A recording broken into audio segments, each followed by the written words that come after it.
তারেক রহমানের কোনো ধরনের পরিকল্পনা নাই দেশকে পরিচালনা করার। সন্ত্রাস এবং আধিপত্য বিস্তারের চেষ্টা করা হচ্ছে এবং অব্যবস্থাপনা, অদক্ষতা এবং পরিকল্পনাহীনতা থেকেই সরকার যে ফ্যাসিবাদী স্বৈরতান্ত্রিক কাঠামোতে সেই কাঠামোতেই ফেরত যাচ্ছে এবং 180 দিনে এটাই প্রমাণিত হয়েছে যে তারেক রহমানের কোনো ধরনের পরিকল্পনা নাই দেশকে পরিচালনা করার।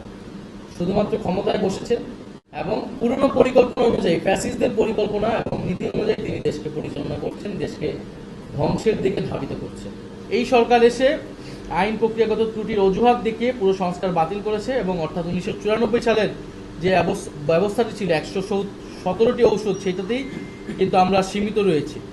ফলে এটার ফলে আমরা জানি বাংলাদেশের চিকিৎসা ব্যয় প্রায় 2/3 ওষুধ বাবদ ব্যয় হয় এবং নিম্ন এবং মধ্যবিত্ত পরিবারের উপর বাড়তি স্বাস্থ্য ব্যয়ের ঝুঁকি কিন্তু তৈরি করবে।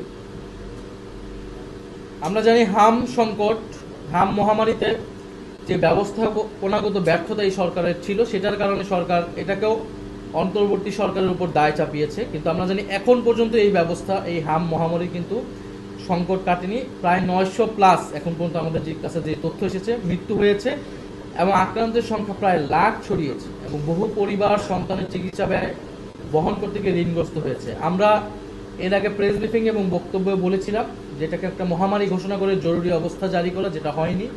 কোনো বিশেষায়িত হাসপাতাল করা হয়নি হাম আক্রান্ত রোগীদের জন্য। জেলা পর্যায়ে পর্যাপ্ত চিকিৎসা এবং আইসিইউ সুবিধা নিশ্চিত করা যায়নি। সামগ্রিক অব্যবস্থাপনা দায় চাপানো হয়েছে অন্তর্বর্তীকালীন সরকারের উপরে। টিকা প্রদান কর্মসূচিতে সরকারের ভুল লক্ষ্যমাত্রা নির্ধারণ করেছিল এই সরকার, যেটা এপ্রিল মাসে করার কথা ছিল। প্রায় 46 লাখ শিশুকে হিসাবে নেওয়া হয়। সন্ত্রাস এবং আধিপত্য বিস্তারের চেষ্টা করা হচ্ছে। আমরা কয়েকটি ঘটনার উদাহরণ বলতে পারি। শাহবাগ থানার ভিতরে ঢাকা বিশ্ববিদ্যালয় সাংবাদিক সমিতি এবং ডাকসু নেতৃবৃন্দের উপরে হামলার পরে কোনো আইনি বা প্রশাসনিক ব্যবস্থা নেওয়া হয়নি। জগন্নাথ বিশ্ববিদ্যালয়ের ছাত্রশক্তি ও যোগসু নেতৃবৃন্দের উপর হামলা হয়েছে, এমনকি হাসপাতালে চিকিৎসারত অবস্থায় হামলা হয়েছে, কোনো ব্যবস্থা নেওয়া হয়নি। ঢাকা কলেজ, ঢাকা আলিয়া মাদ্রাসা, বুটেক সহ বিভিন্ন শিক্ষা প্রতিষ্ঠানে 6 মাস ধরে শিক্ষার্থী এবং বিরোধী মতের উপর দমনপীড়ন অব্যাহত।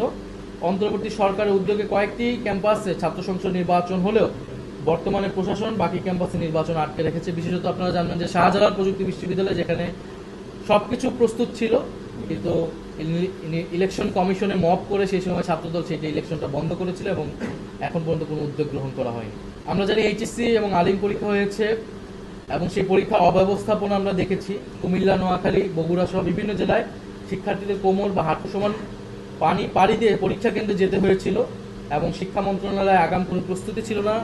পরীক্ষা বাতিল করার দাবি বা পিছানোর দাবি করা হয়েছিল, সেই সময় সেই দাবি তো গ্রহণ করা হয়নি, বরং শিক্ষার্থীদের কিন্তু কটূক্তি করা হয়েছিল এবং শিক্ষার্থীরা তখন কিন্তু এটার প্রতিবাদ জানিয়েছে।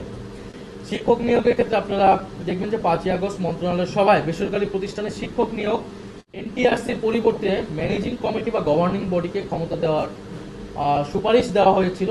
অর্থাৎ রাজনৈতিক এবং স্থানীয় প্রভাবের মাধ্যমে শিক্ষক নিয়োগের চেষ্টা করা হয়েছিল। পরে সমালোচনার মুখে মন্ত্রী সেটা অস্বীকার করেন এবং বলেন যে এই ধরনের কোনো সিদ্ধান্ত নেওয়া হয়নি।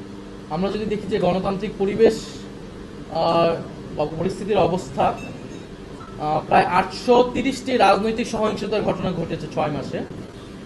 18 ফেব্রুয়ারি থেকে 30 জুন 830টি ঘটনা, যার 770টিতেই বিএনপির সম্পৃক্ততা পাওয়া গিয়েছে। এগুলো বিভিন্ন পত্রিকা এবং বিভিন্ন মানবাধিকার সংস্থার রেফারেন্স আমরা বলছি।